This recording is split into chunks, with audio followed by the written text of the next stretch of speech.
And we are another week down, kind of crazy. And so another week down, which means we have another weigh-in and some more standings. See how you guys did this week.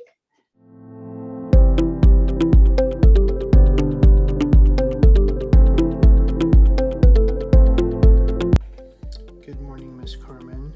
This is Ken Brown, and I'm at 199.0. Zach.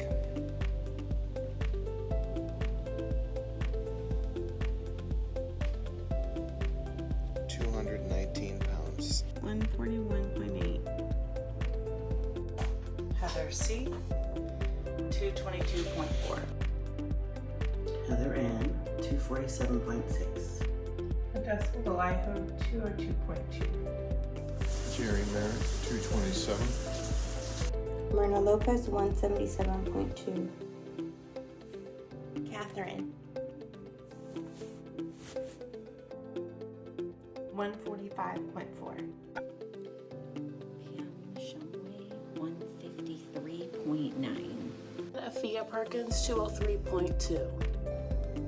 Kia Hamill, 187.4.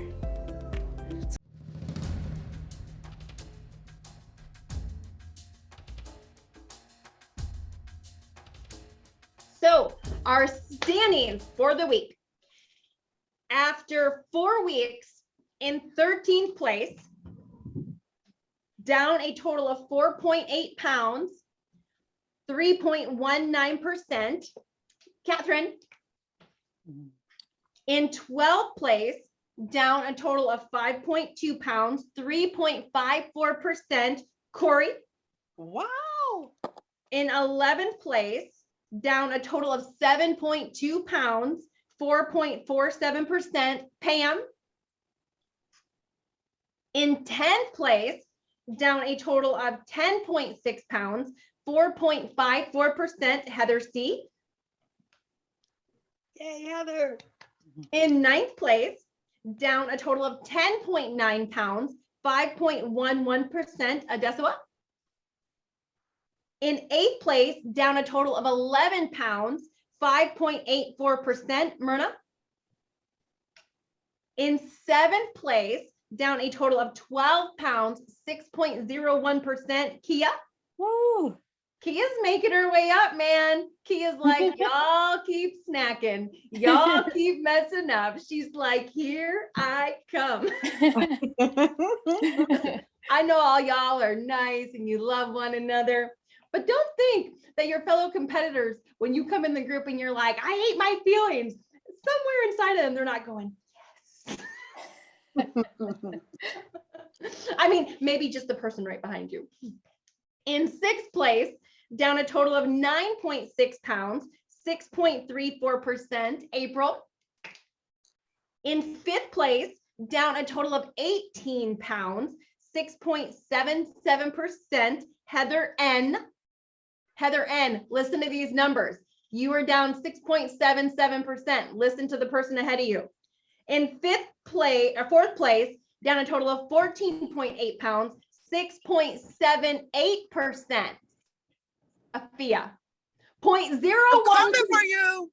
Point Coming for you, Afia. 0.01% behind Afia.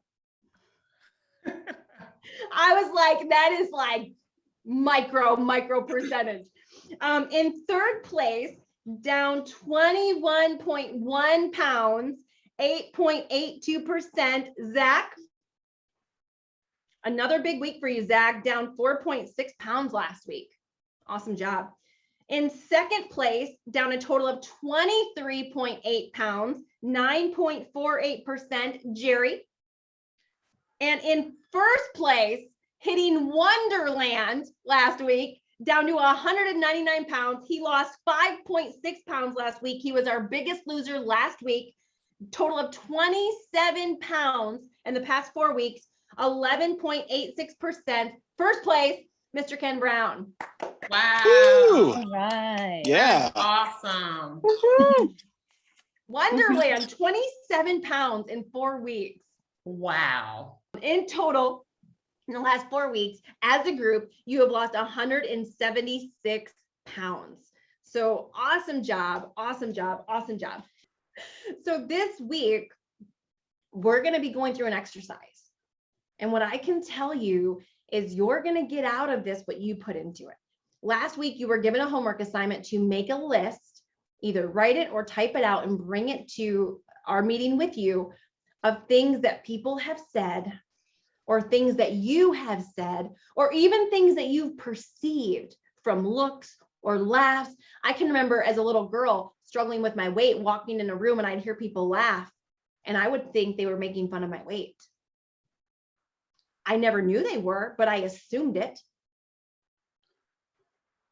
And so in a moment, we're going to be going through our order and you guys are going to go through that list.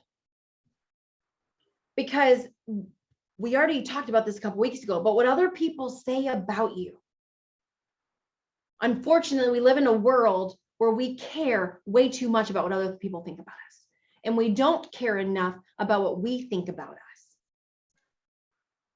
And when we care too much, when we put too much weight in other people's opinions, then what happens is we live our lives to avoid rejection. We live our lives to avoid criticism. We live our lives to avoid feeling uncomfortable, which is no life at all. And I allowed other people's words to cut deep. And I took other people's words. And what I did is I used them as a weapon against myself. See, people are going to say stuff. The problem lies is when we take their words and we turn it into a weapon. When we take their words and we use it to hurt ourselves. That's where it becomes a vicious cycle. That's where we start to have self-sabotage. That's where we start to have self-belief issues. That is why a lot of us have been on this train, because we start to believe these things. I started to believe that I was big boned. Like I really genuinely believed that I could never be a smaller person. So when I wound up in a size 2, it shocked me. Like legitimately was like, what? You mean I was never big boned this whole time? What? And I believed it. I had it come out of my mouth because other people said it and I hung on to it. And so tonight, and so many times when people say stuff, we don't talk about it. We shut it away. We lock it up. And what we keep in darkness has control over us. It's only when we shine light in those places that we can have freedom. And so tonight, what's on the other side of you going through this? For some of you, there are words that were spoken over you. There are things that were said about you when you were a chubby child that you still remind yourself of today. There are things that a mother said, a father said, a relative said, a kid, a freaking kid on the playground made some comment about your thunder thighs or your whatever.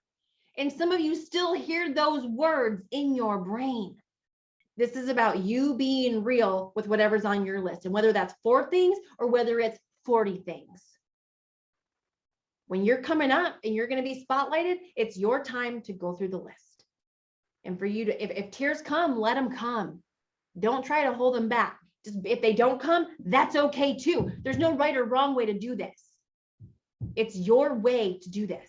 That's the right way. It's your way to process it. That is the right way.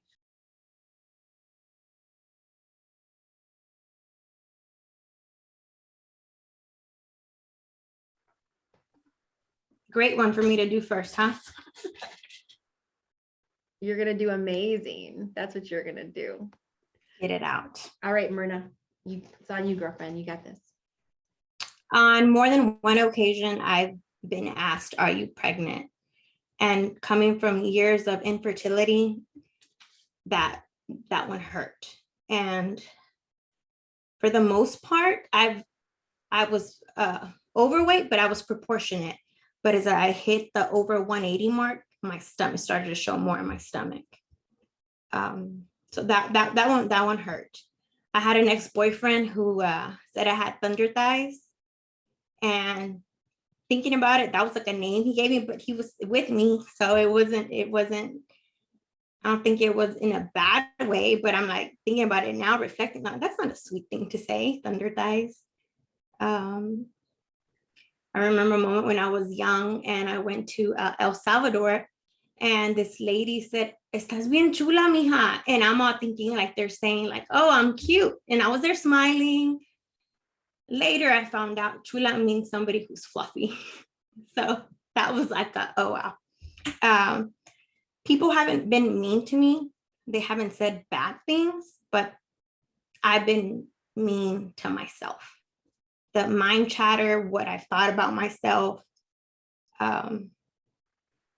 My previous marriage, I thought it was my fault because I had let myself go. So I lost a bunch of weight, and I was at 141, and I thought it was still big. And I got into social selling in 2021, so last year. And once I started doing lives on my Facebook group, and that was at a point when I was at my heaviest, I self-picked every action. If I move, so now I'm going to do it to get over it. If I move sideways, and you would see my side of my arm or my chin, I would see the triple chin, and I'd be mortified. So I would make the live, go back, pick through it, just talk down on myself, what I didn't like, and then I would go and I delete it. And I'm like, that bothered me a lot. So now getting the weight off and being confident in myself, like I'm gonna do those lives, and that's not gonna be an excuse because I'm fluffy. All right, so I am my own worst critic. I have said so many horrible things to myself about my weight. I've allowed my weight to keep me in a shell, which it did for a long time. I would get anxiety, even though I'm a people person and I love people, I would get anxiety going out, in certain events, because I always felt like all eyes were on me. Everybody was looking at me and, oh my gosh, look at all the weight that she has gained. So I really was so self-conscious of that. And when, I would go and I would do, I would speak and things like that, I just always felt like all eyes were on me and what I look like. I would hide myself in oversized clothing. And I would tell myself that I wasn't capable of losing the weight. There are times I still feel that I tell myself the same thing. When I get to a certain point, which is where I am now, and that was kind of like my lowest weight of what I've been, I self-sabotage. And that's what I'm going through right now. I eat privately, hiding wrappers, binge eating. I try to hide emotions of how I'm really feeling. And this has gone on since my childhood. I was physically abused as a child, and I learned how to survive. I felt embarrassed and ashamed of what I've looked like.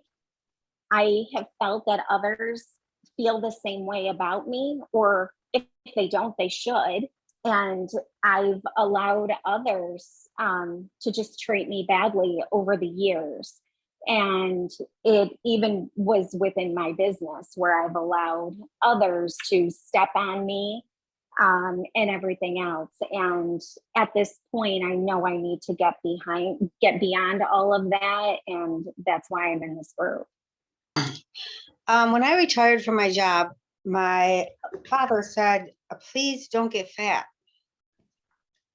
I wasn't fat as a kid. I've been gaining and losing the same 20 to 30 pounds. I just do it over and over and over again. So recently I had someone close to me say, please don't get uptight, but maybe if you lost some weight, your back wouldn't hurt so much. I crushed a vertebrae in my spine. This is going to take a minute to get better. You know, it hasn't, you know, a very sweet woman who I loved dearly. And I thought that she was all that. I looked up to her. We were going away on a week seminar, and she said, maybe you could use this week's seminar, and just not eat. And just not eat, says the size 1 woman that only drinks alcohol. How could I have even let that affect me? But it did. It did. We were at the seminar and we were all sitting around, 5 spoons, 1 dessert. And she was like, skip her. He pushed it right past me. It's like, I was flabbergasted. That was like the rudest thing anyone had ever done. I had another girlfriend who's a keto junkie, and she's eating those pork rinds and French onion dip, and I can't put that in my body. And she brought me all these clothes that she shrunk out of, and they were 2 sizes bigger than what I actually am. I mean, she thought, for her to think I was that much bigger than I am, that kind of, struck home. I dated a pretty big guy, and one of my girlfriends said, well, at least he won't care how much weight you gain. So those were hits. I do remember when I was like 17, I was at work and my manager told me, if you lost 20 or 30 pounds, you'd be super hot. First of all, completely inappropriate, but just mean. Why do you have to say that? My name is Heather. So Carmen, like you said, I used to get called Heifer instead of Heather. I had just had my daughter, and her grandmother had come over to see the baby, and she was babysitting a little boy about the age of 7. And she had asked the little boy, she told him, oh, she just had a baby. Doesn't she look great? And he said, no, she looks fat. Now, look, I wasn't mad. I mean, at the moment I was hurt, but as an adult now, I realized they're a child and they don't mean to be mean. And he was right. I was overweight. One time at Thanksgiving, I was with some family, and a family member, we were looking at catalogs to go shopping the next day for Black Friday. And a family member was there, and I said, oh, I really like that shirt. And she said, oh, no, not on your figure. And I was and she's fluffy too. So I just thought, why would you say that to someone? It's so mean. But mean. I was teased a lot, but I think the biggest critic has been myself. And that's where I've really struggled, like family photos. One in particular that I took with like my mom and my siblings and their families. And I'm like, huge. And it's hanging in my hallway, but I hate looking at that picture because I'm just I feel like I don't belong compared to how they look. And I think when you're made to feel by people you love and trust that you're not good enough, that you're not capable, that you're ugly, you're stupid, for so long, you start to believe it. And, I'm working on that now, but it's hard. It's so hard to start trusting yourself and to have confidence again. I have literally been 5'9" and 3/4 since I was probably 12 years old, maybe 11. And I'm 5'9" and 3/4 now. So I've been in an adult sized body since I can remember. And everything has always been about me being a big girl, me being big boned. And my family, I come from a family of bigger people. And so I didn't really get the the talking down to me about my weight from my family, from my nuclear family. But I do remember from a very young age having a cousin who called me Miss Piggy. And that just always stuck with me. And I remember pinching her like with a vengeance, right? Like wanting to take her skin off. And I got in trouble, but she called me Miss Piggy, and that stuck with me. I remember going to restaurants with the family, and my brother would say, "Oh, I know you want an appetizer," and I was like, 10, right? My mother, who I love her dearly, and she's never had a weight problem, but I remember when I was going into the 6th grade, she said, "Hey, you may want to try to lose some weight this summer before you go into 7th grade or 6th grade." And then she would say, "Oh, you don't want to eat that because you're going to be big as a house," right? And I was probably already big as a house. People would say that I was too pretty to be fat. And I'm like, what does that even mean? Like, you're giving me such a backhanded compliment. I remember a guy friend of mine who would say, you would be like fine, like you would be just fine if you lost 10 pounds. I self-sabotage myself because I feel like in this body, people don't take me seriously, because as a business leader, it's like, you can't control what you eat and drink. So you've been out of control, and this is the weight that you're in. So I kind of self-sabotage myself. And like you mentioned, what am I going to wear so that I don't look fat? What am I going to wear so that people can't see my rolls? When I was younger, people would call me Big Bird because I was tall and I, lighter skin, and I got called all types of things because of that. But I was called Big Bird, and I'll never forget that. So when puberty hit, I started to get thick from the waist down. And for Christmas, the year that I was 16, my mother gave me for Christmas a girdle and the book Thin Thighs in 30 Days. And there's probably some gals in this group who also know about that book, which, by the way, it doesn't work, not in 30 days. Here are some other things that people have said to me. You're too pretty to be fat. When Afia said that a second ago, I was like, what does that even mean?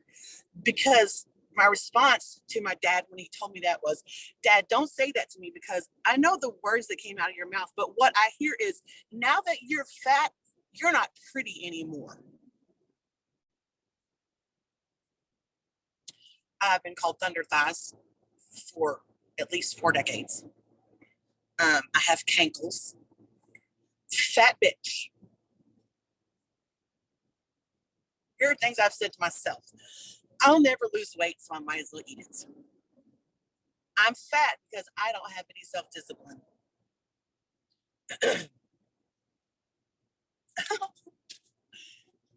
I was at a comedy club and I was heckling the comedian, and he said, did you ever notice it's the fat ones who heckle you?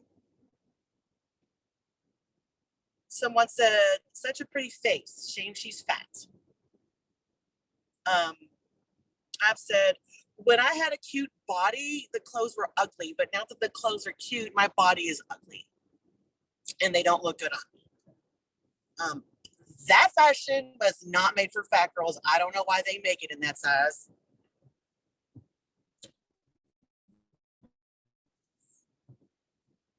He thinks his fat is disgusting, so he obviously thinks I'm disgusting. I'm tired of people treating me differently because I'm fat. I hate my double chin. I hate my triple chin. I hate my bingo wings. I hate my cellulite. I hate my ugly legs. And my personal favorite, never trust a skinny cook, which is bull. For me, it is me.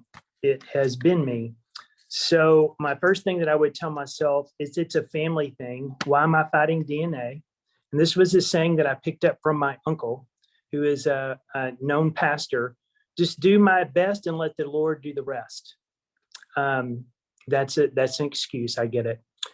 One thing that caught me is at my 50th birthday, which was 5 years ago. I got a lot of, because April threw this amazing thing and it had pictures, obviously through my life. And I got this said a lot to me. Look how different you look, which was to me began to hit me is you don't look the same as you think you do. A realization of doing what I wanted to do. I could convince myself I'm healthy and fit until really last year. And I was lying to myself. I deserved it.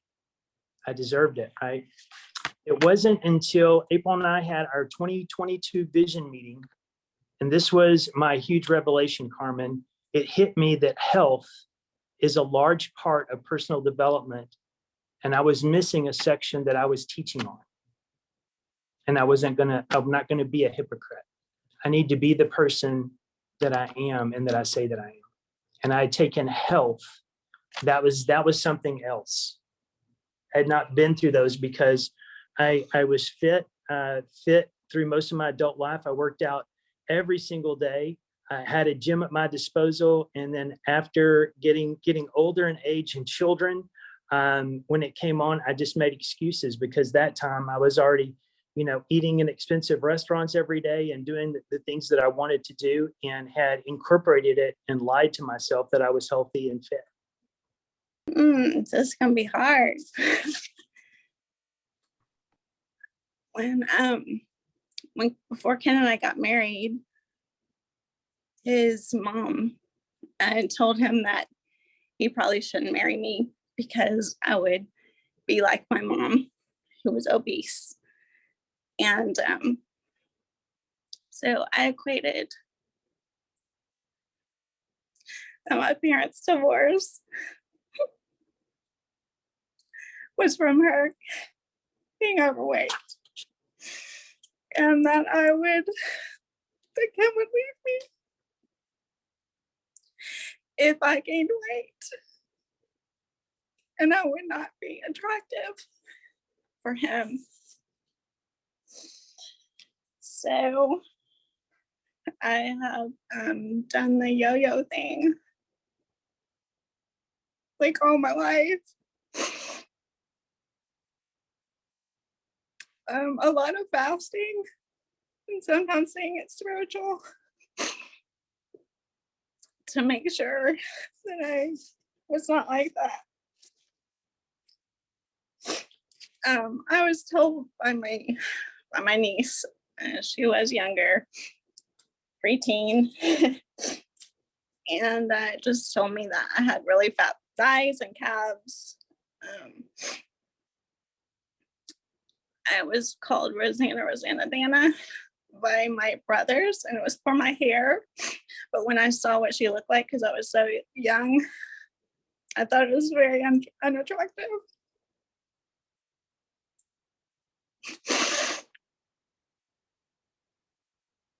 I was just made fun of a lot when I was a kid. I was raised by a single mom for how I dressed. And just felt very unattractive. In drill team, I was in drill team and the director of drill team. She told me that I needed to lose weight because my thighs were too big and that they rubbed together. So since pregnancy, I've really been really harsh with myself. When I had twins, I was huge. So my son, when I was in the hospital, because I was in the hospital with them, he would come and visit me. Kim would bring him to visit me. And he could literally put his hands, he was 11 months old, and he could put his hands on, literally leaning, standing up on my tummy. That's how big. And I couldn't even wear any clothes. Like I had to wear a thing in the front and a thing in the back. One of the robe things that they had for gowns. And so when I came out, and I'd given birth, and my son tried to put his hand on me again, like he had before, and like I had lost baby weight, a lot of baby weight, and so I said, "Yep, I don't have a tummy anymore." And Ken's mom said, "Oh, you do still have a tummy." Like having the weight come off with pregnancy and everything, I still am very, very harsh with myself about my stomach and just about after breastfeeding and all of that stuff that happens to your body. Just very, very negative about all of that. And I just tell myself pretty regularly about criticize myself for those things. Both my mom and I have always had weight issues, and none of my family, my dad or my brothers, my 4 younger brothers, have had any issues. And I already, in the years growing up, and even now to an extent, I still feel like an outsider in my own family. I've always had a big appetite, and sometimes I would finish other people's food. As far as things that were said, within my own family, I'm sure it was said in love, but like human garbage disposal, just eat everything. Stocky, heavy set. Was once called a pig at one point for having had like one day I ate 4 sandwiches, and I think I was like a growing boy at that time, and they were just like whatever. Like I think back and I'm like, I think it was just bologna on a piece of bread. But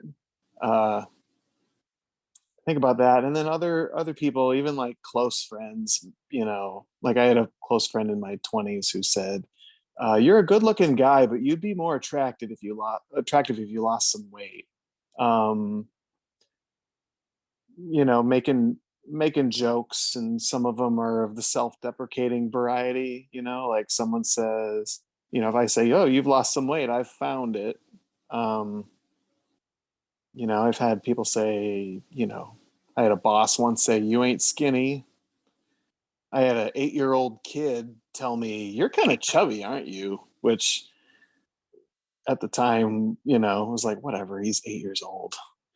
Screw him. But it still hurt. Hiding, in family photos, hiding behind my kids, like grabbing my kids and shoving them in front of me.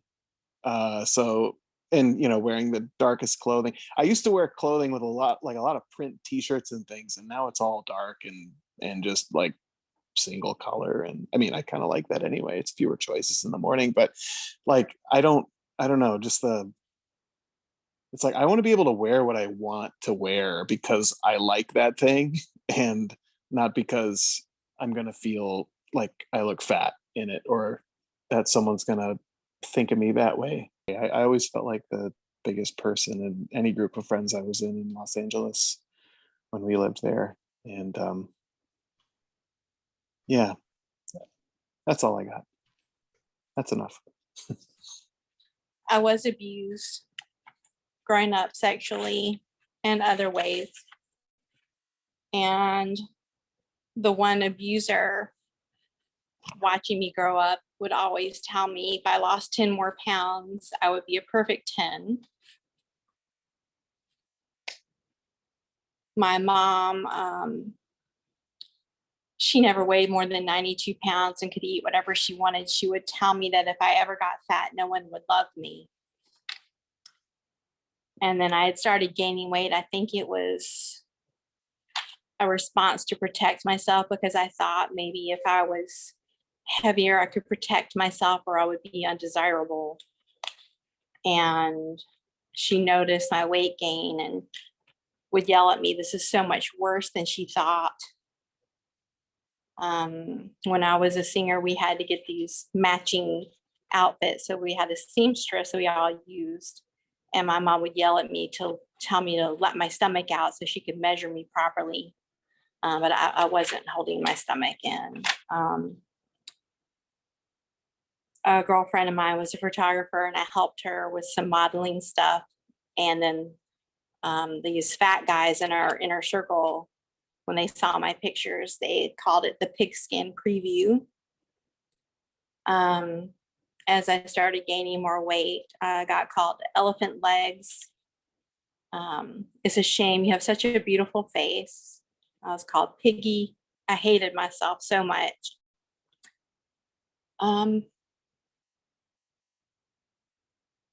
Then when I did, I peaked out at close to 300 pounds, and I'd lost like 70 pounds, and I would go to these business conferences and I would take my snacks. And then this one guy who was also obese would tell me if I didn't stop eating, it would make us all fat. And then just things like that. I guess I've kind of been a little bit of a mixture of Ken and Zach. I never really, as a young person, I never had a weight problem. I've always been and I guess a little bit of a Fia. I'm a bigger person.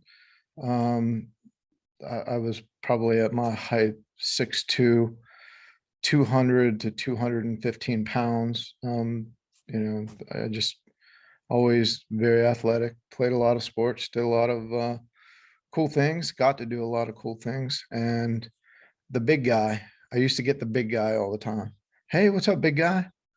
And I asked my wife one time, I said, are they calling me big guy because I'm a big guy, or are they calling me big guy as a negative connotation, like I'm a fat dude and or fluffy dude, I'm sorry. And she's, oh no, honey, you're just a big guy. That's just the fact. You're just a big guy. And I bought into that. And it wasn't until I had some success in life, kind of, where I can identify a little bit with Ken, that, I was able to do what I wanted and eat what I wanted at the restaurants, because there were times where we're just, that's not how I grew up. So now I'm about to get real honest with you. And most of you who probably think I'm a halfway decent human being will probably not think I'm such a great human being after this. So for most of my life, I guess, most of my younger age into my high school years, I never went to college. I was the bully. I was the asshole. I was the guy that was calling you the heifer, and you the fat girl, and you the fat dude, and all of those things, because, like someone mentioned, I don't remember who it was, I was so insecure in my own skin. I woke up one day, and I'm a believer, so I believe this is what God spoke to me, that said, man, you know what? By this time at 35, I don't bully people, didn't bully people. This was a young person thing out of ignorance. And I said, I hurt a lot of people, and I was not proud of that. And so I shared with my wife. I said, you know what I'm going to do, whether they hate me, whether they hang up on me, whether they spit in my face, I'm going to make amends to every single one of those people that I could remember, that it stuck out in my brain of, you were unusually mean to this person.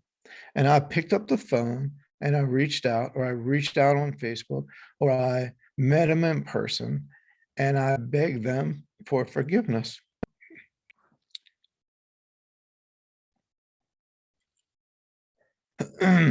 Because that was the right thing to do. And I shared with them that It had nothing to do with their weight or their clothes or what they looked like or what they did or what they didn't do or how smart they were or whatever the case was. It was about me. It was about how I felt about me. So I asked for forgiveness and I prayed and I said, Lord, just put the people in my path that I can help. That I can be the positive influence, the positive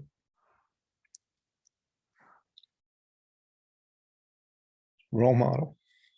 I don't want to be the guy that made people feel that way. I wanted to be the other person. Oh man, you guys.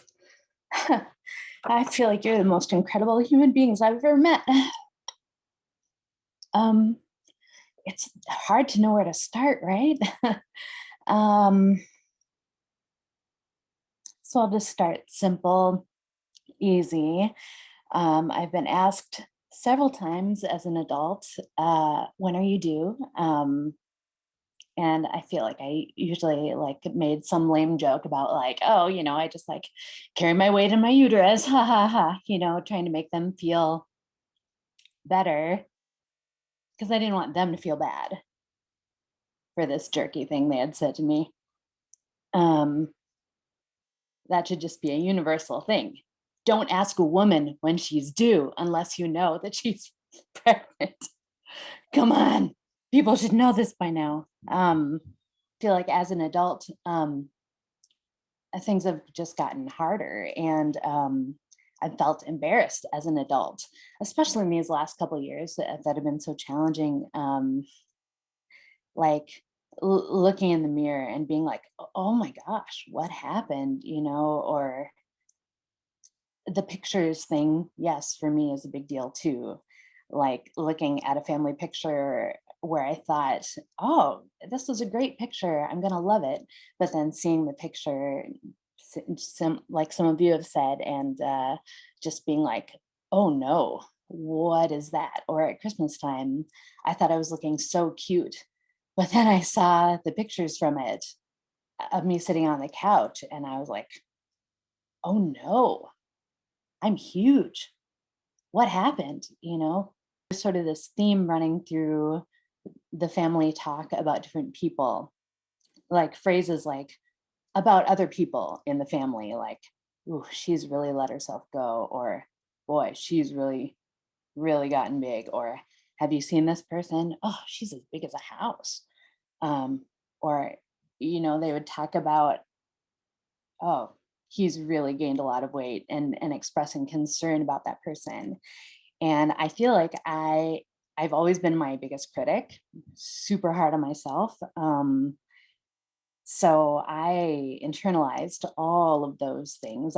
It was never like messages of positivity around weight. One time, I don't know how old I was, old enough to be going to a doctor appointment by myself. So a young woman, old enough so that my mom wasn't in there with me. But I was going to a doctor appointment with this old man who'd been our family doctor for years. And as soon as I walked in the door to his office, he just sort of looked me up and down, and he said really casually, how come you're not tall and skinny like your mama? And what do you say to that? I think I just said, I don't know, like, you tell me, you're a doctor, genetics or whatever. But what I heard was like, how come you're not beautiful like your mom? I don't know. Awesome job. But it really hurts. I little things like that shouldn't hurt so much, but they dig in deep, right? These words just dig in deep, and they just sit there. So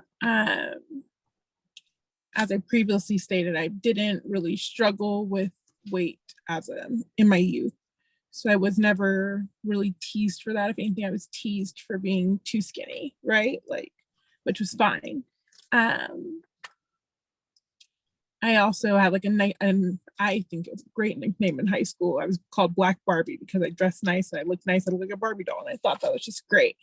And but my family, my mom's side of the family, who I adore, and I love my aunts, and I love my grandmother, and I love my mother. I have a great family, and they always put a lot of pressure and emphasis on how you present yourself. My aunts are very light skinned, and I was very dark, so I just felt not as beautiful. So I could make myself feel beautiful by being skinny.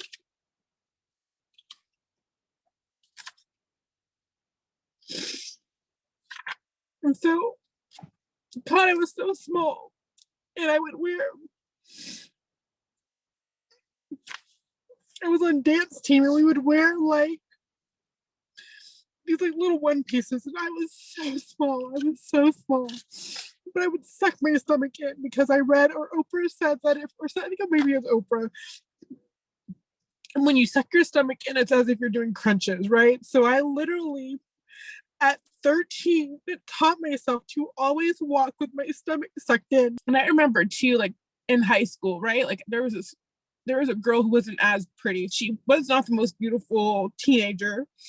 And she had these glamour shots. She was so proud, and she brought them to school, and she was like, look at my glamour shots. And I was like, and something in my brain was like, even people, this is horrible, even ugly people think they're pretty. So you're probably ugly and you think you're pretty because you're not really pretty. You just have made yourself believe that you're pretty because you're looking in the mirror. So I've always had this sensation of like, I'm not beautiful, no matter what, no matter if I won a pageant, no matter if that I did child modeling, no matter whatever, I'm not beautiful because I tricked myself to think I'm pretty because I'm too dark. I'm too fat. I'm too all these things. I'm not pretty anymore. And it sucks to walk around every day like feeling like you're ugly. So I look for justification like in my life. Like I do sales, right? Sophia, like salespeople have to be pretty people. We have to sell you shit. We have to sell you something. We have to sell to you. So we have to be pretty attractive people because that's what salespeople are. Like look at all salespeople. We're all attractive people. So I'm like, okay, well, cool. Because I have this sales job in this very small, powerful rep group. I must be beautiful because they wouldn't like all the girls here are pretty. So I have to be. We're not gonna hire one ugly duckling, like But that's how I'm justifying these feelings. My ex-husband, like when we broke up, I thought he broke up with me because I was gaining weight. Like I was sick and I was starting to gain weight, and I thought that he did that. So now my thing is like, I'm never gonna find anyone of quality for myself because I'm not deserving, because look how ugly I am. Like I'm so ugly and I'm so fat that no one will ever like want me. I tell myself this every day. And I have everybody telling me otherwise, right? Like there's nobody in my life that is beating me up saying you're fat, you're ugly, you're this, you're that. No one is saying that in my life, but yet, even though they're telling me I'm beautiful and all these nice things, I still feel I can't get past this feeling that I have in myself. I'm so proud of each and every one of you. It takes courage. It takes bravery. It takes a pretty freaking amazing person to be able to come in here and do what you all did tonight. And each and every one of you just freaking went for it. And so, gosh, just thank you for trusting the process.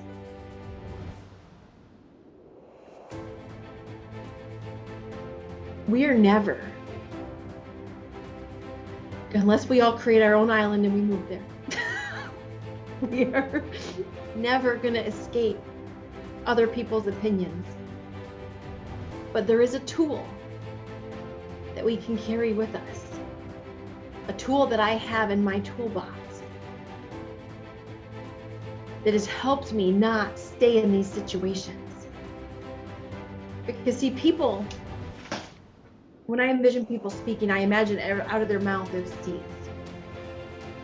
And I imagine myself, in one hand I have water, in one hand I have Roundup.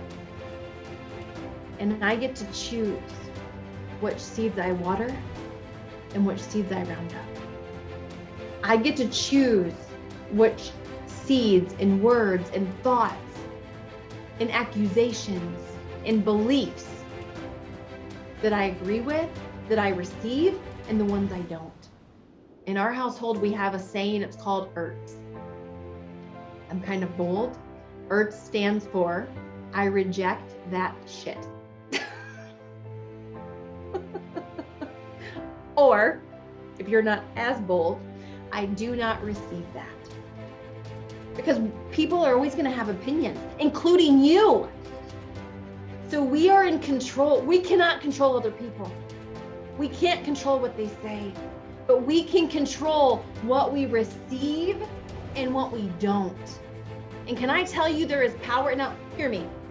This doesn't mean you walk up to everybody else and you're like, I reject that shit, sucker. Like, I'm not saying that you walk up to everybody and you're like, I reject that, you rude, sorry, sucker. No, no, no. Just like in your brain, be a kind human first. In your brain, you just, instead of even letting it rumble around in your head, you just internally say, I don't receive that. I don't receive that. People's words cannot have power over you unless you give them power. People's words cannot hurt you unless you take their words and you use them as a weapon against themselves, against yourself. But we've got to do that. And so we've got to own our part in this and realize that no, we get to, as the captain of the ship, I get to choose who I let on the ship and who I kick off, who I throw overboard and who I let stay on the ship. I'm in control of that. Other people's words have no power unless I give it power.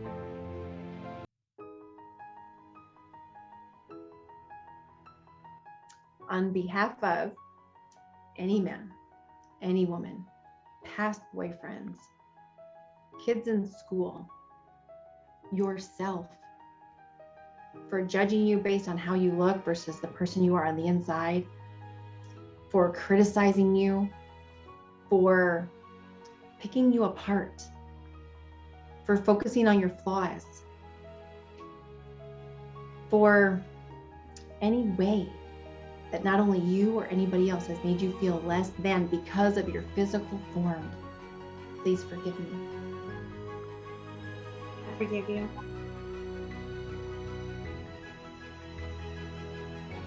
I'm forgiving myself because I was the main villain in that story.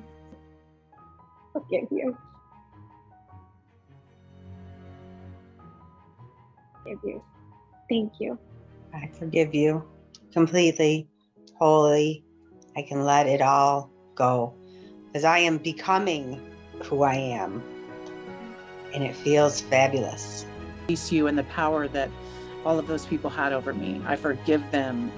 I know that they were all probably hurting in their own ways, and I forgive them, and I forgive them. I forgive you. And I forgive myself. I forgive you. I release you. You owe me nothing. I forgive you. I release you. And I bless you and thank you because you're an edifier and you speak truth. So thank you. I forgive you and I release you and I bless you for just believing lies and for speaking lies. I forgive you. I release you. And to steal a phrase from Corey, I'm becoming who I am and it feels fabulous. I forgive you and I release you and you owe me nothing. And I bless you and I have no ill will. And I love myself and I love the person I've become. I forgive you and I forgive myself. And I thank you guys for giving me the platform to share this, and hope you don't hate me. Forgive you. Thank you. I forgive you. I forgive myself. And I release you and I release myself. Like, I genuinely feel better. Like, I really do have a sense of peace about this. And I think it's like when you keep it in the dark, you know, I've been talking about that a lot lately, but keeping it in the dark is like the worst thing, you know, and something about verbalizing it and then like allowing myself to say it's okay. Like, it's not my fault that I'm sick. It's not my fault. I didn't do something wrong. It's not my fault. So yes, I forgive you and I forgive myself and I release myself as well. And I thank you for all of you for just being here. There goes April's. And there goes Kim's. Bye-bye. We no longer receive that. I'm not as cool as Ken and April to throw it in a fireplace.